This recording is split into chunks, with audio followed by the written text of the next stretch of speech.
Вы смотрите новости, в студии Иван Лазаренко. Коротко о главных темах этого выпуска. Общероссийская минута молчания в память о защитниках Родины пройдет сегодня в 18 часов 15 минут по якутскому времени. В Амге стартовала акция «Посади дерево» в честь защитников Отечества в годы Великой Отечественной войны. В Нюрбинском районе ведется активная работа по трудоустройству подростков на летний период.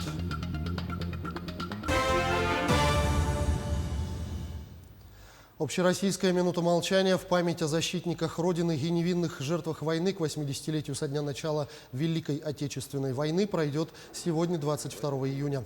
Акция традиционно состоится в 18 часов 15 минут по якутскому времени. Именно в это время объявили о нападении нацистской Германии на Советский Союз и начале Великой Отечественной войны. Сегодня одна из самых печальных дат в истории России – начало Великой Отечественной войны. На рассвете 22 июня 1941 года фашистская Германия без объявления войны напала на Советский Союз. Тяжелая кровопролитная война продлилась 1418 дней и ночей. С начала сражений якутяне встали на защиту Родины. Более 62 тысяч наших соотечественников вступили в ряды действующей армии. А оставшиеся в тылу внесли неоценимый вклад в разгром врага. Среди них была Александра Николаевна Осипова. Когда началась война, ее отец ушел на фронт и погиб под Ржевом. И несмотря на юный возраст и суровые военные годы, Александра Осипова вместе со взрослыми трудилась на уборке урожая и сенокосе.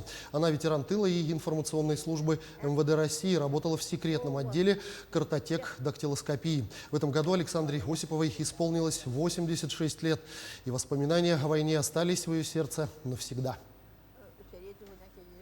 Ученики ко мне ходят с 23-й школы. Я им всегда рассказываю, как война была, как мы голодали. Все, ничего у нас не росло. За счет трудевцы репы мы эти живы остались. Вот где-нибудь кормозапарника сейчас готовят для свиней турневцы. Я зайду, у меня слюнки текут. Охота покушать, попробовать. Зрителям самое главное – здоровье. Здоровье будет, все будет. Самое главное – здоровье. Берегите себя. Безусловно, 22 июня – это дата, вписанная в историю кровью народа. Память поколения победителей жителей Алданского района почтили накануне Дня скорби. В Алдане члены молодежных организаций зажгли сотни свечей, а в поселке Ленинском прошел торжественный митинг. К подросткам присоединились и наши корреспонденты. Вечером, в канун дня, разделившего 80 лет назад жизнь на до и после, у подножия обелиска Победы зажглись сотни свечей в память о тех, кто возложил собственную жизнь на алтарь мира и благополучия потомков. В честь павших воинов склонены головы в минуте молчания. К всероссийской духовно-патриотической акции «Свеча Победы» присоединились молодежные объединения Алдана. Юндармейцы, также у нас молодая Якутия, волонтеры Победы. Да, значит, очень много ребят.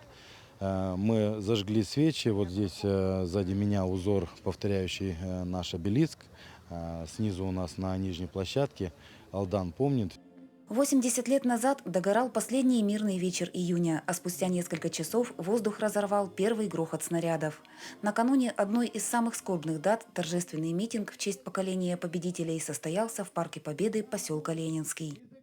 22 июня – это та дата, которую нужно вспоминать каждый год, чтобы наше молодое поколение помнило, что именно в этот день наши деды, прадеды, у кого-то отцы встали на защиту нашей Родины.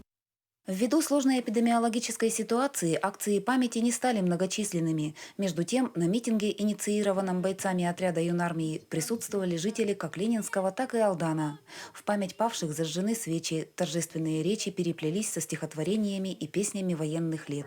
После минуты молчания в честь победителей был дан залп. К подножию памятника участники возложили цветы. Я родилась в 1942 году 29 июня. А война началась 22 июня. Видите как? Так что мы дети войны. Из Алданского района на передовую отправились почти 12 тысяч человек. Большинство из них не вернулись домой. Война коснулась каждой семьи. Долг ныне живущих – не оставить в забвении ни одного погибшего солдата. в стороне никто не смог остаться. Пришли жители, мероприятия провели, несмотря на то, что пошел даже дождь. Дождь никого не напугал, все остались. В той войне советскому народу пришлось заплатить огромную цену. 22 июня – глубоко личная дата для миллионов современников. Потомки фронтовиков сохраняют в памяти рассказы родных, воевавших за мир на передовой и ковавших победу в тылу.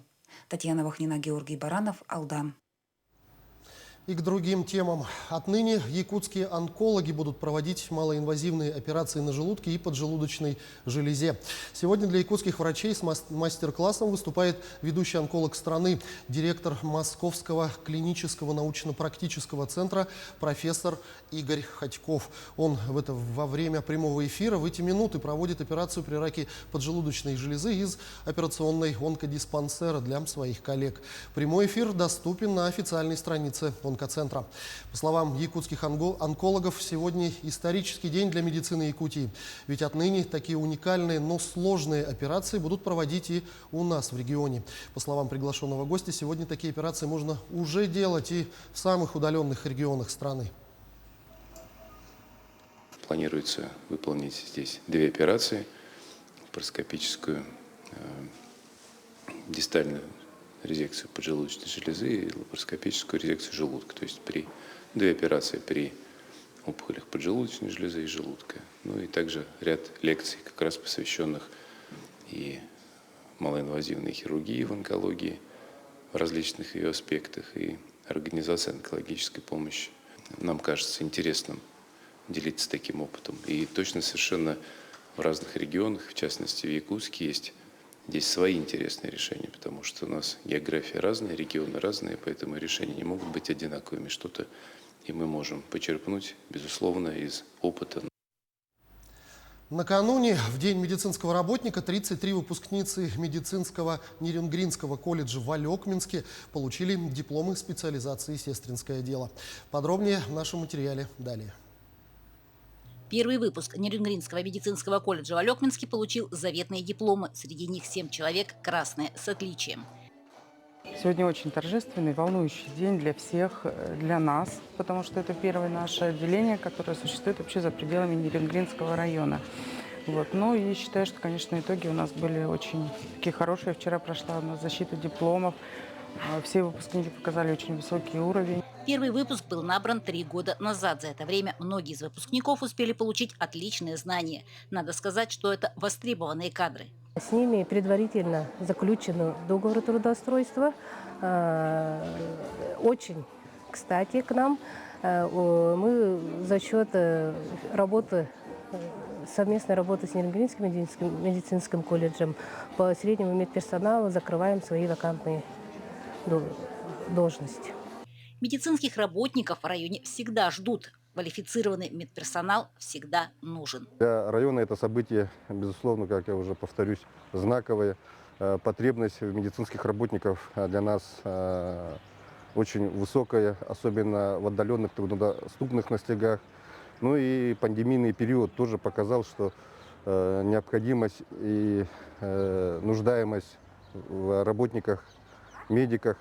И данный выпуск, он, как говорится, прошел крещение, сразу они оказались на передовой. Для самих выпускниц это огромное событие. Да, очень много изменилось, я очень больше уже узнавала во время учебы.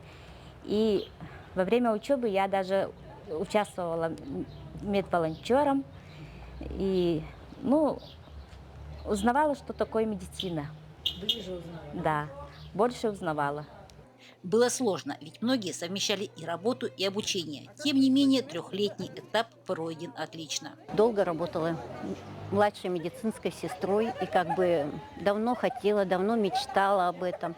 И вот сейчас для меня, тем более красный диплом, это сверх, наверное, того, чего я могла вообще мечтать. Первый, но не последний, уверены педагоги. Будем работать дальше.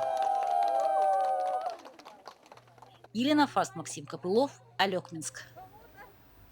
Тем временем в Амге стартовала акция «Посади дерево», посвященная памяти подполковника запаса, ветерана тыла и труда, почетного гражданина Амгинского района, лауреата премии «Гордость Якутии-2019» в номинации «Эколог-доброволец» Ивана Махначевского. Иван Иосифович был автором эколого-патриотического проекта «Лес Победы» по высадке именных деревьев в честь защитников Отечества в годы Великой Отечественной войны. Проект в Амгинском улусе стартовал в 2015 году.